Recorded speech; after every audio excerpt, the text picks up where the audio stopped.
as leader. It is my pleasure to introduce OAH President Pete Daniel.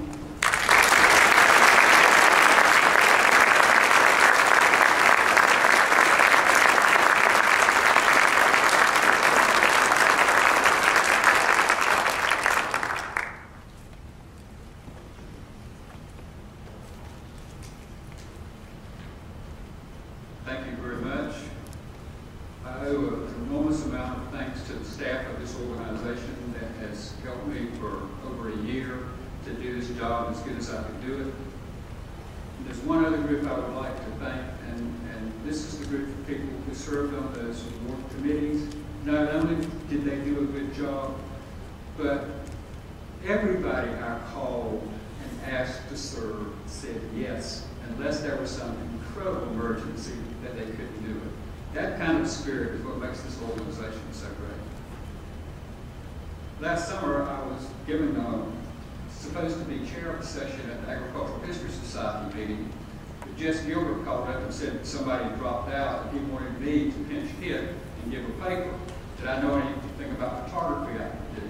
So I thought, yeah, well, there's a bunch of photographs I know about from 39.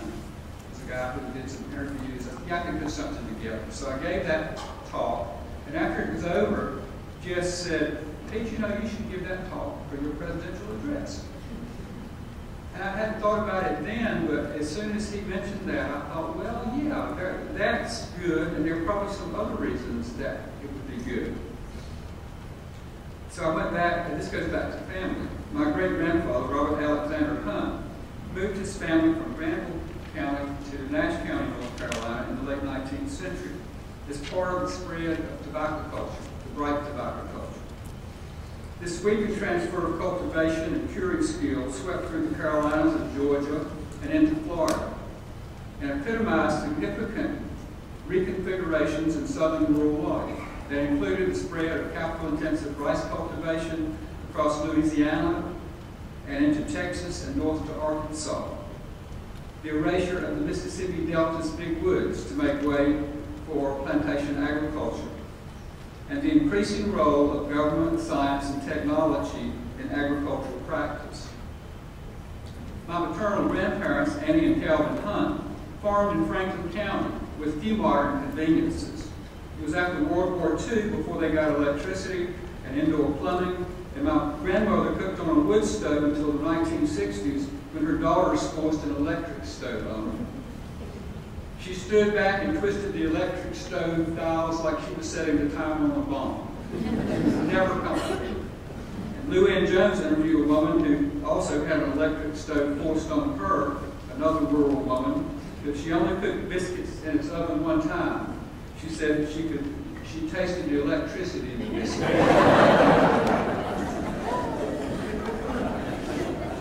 As a kid, I spent summers with my grandparents in the Seven Paths community, burning tobacco, graduating from handing to trucking to priming.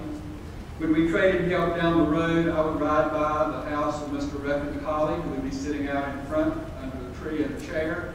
He was well on his way to becoming the oldest Confederate veteran in North Carolina. He was peacefully chewing tobacco and observing people go by. And then one of the people I worked with was my Uncle Carol, who taught me a great deal. One of the more useful things he taught me was a fluent vocabulary of profanity, which he aimed at mules, but which I learned later at work even aimed at humans. Like his 10 brothers and sisters, Uncle Carol abandoned farming for public work. At Wake Forest University, I wrote my master's thesis on the New Deal tobacco program in North Carolina. And since tobacco was so intimately connected to my earliest physical and historical work, because houses intersected with my interest in oral history and photography, tobacco seemed the right choice for this talk. Durham is only some 50 miles from Spring Hope, my hometown. In the summer of 1939, I was a half-year-old, Dorothea Lane took photographs in the Durham area focusing on tobacco farmers, and Marion Post Walcott followed her there in October of 1939. The significance of Lang and Walcott's 1939 photographs lies in capturing the seasonal and daily cycle of tobacco farmers, the contextual social relations around the market, and the moment when farmers watched their crops auctioned in seconds to buyers they distrusted. Leonard Rapport, at the time interviewing people in the Durham warehouse district for the Southern Writers Project, served as Walcott's guide and interpreter as she moved among tobacco farmers, warehousemen, buyers, auctioneers, and restaurant workers. And he introduced her to the carnivalesque mingling of shysters, merchants, and snake oil salesmen in the warehouse district in Durham. He interpreted the complex vocabulary that tobacco farmers and warehousemen use to describe the seasonal and daily tasks required to bring this labor-intensive crop to market. Rapport also hoped that Walcott's images could be used in a book he was preparing on tobacco.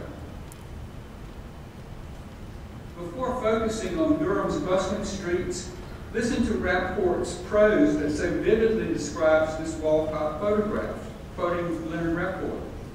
Some bright January day, go up to the 14th floor of the Washington Duke Hotel, and on the north side, look almost directly down.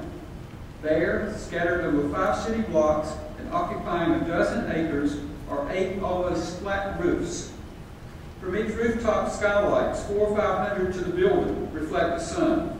The structures are tobacco auction warehouses. And then he suggested, look beyond, look toward the horizon, toward Granville and Person counties. And as you look further north, you look toward Danville, Virginia, where farmers developed bright tobacco culture. And in the decades after the Civil War, this culture is what spread south. Warehouse auction sales originated in 1858 in Danville, when tobacco buying moved indoors off the city streets. After the Civil War, the Danville system moved south with the spread of the bright tobacco culture.